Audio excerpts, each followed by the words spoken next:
కొన్ని సందర్భాల్లో మనకు ఏదైనా ఆపద తలెత్తినప్పుడు మన పొరుగు వారి నుంచో తోటి వారి నుంచి, అంటే ప్రభువైన యేసుక్రీస్తు వారిని బట్టి, మన వ్యక్తిగతమైన కారణాలు బట్టి కాదు, ప్రభువైన యేసుక్రీస్తు వారిని బట్టి, సువార్తను బట్టి, మనం దేవుని పిల్లలు అనేటువంటి ఆ విధానంలో మనకు కనుక ఏదైనా ప్రతికూల పరిస్థితి తలెత్తితే మనం క్షమించాలి.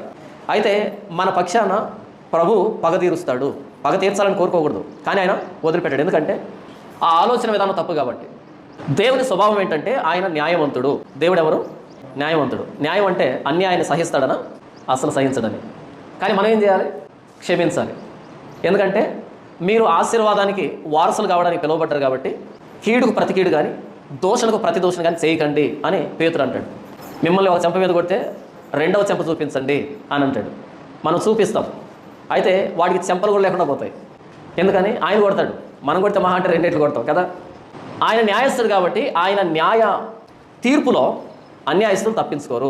మనం క్షమించాలి.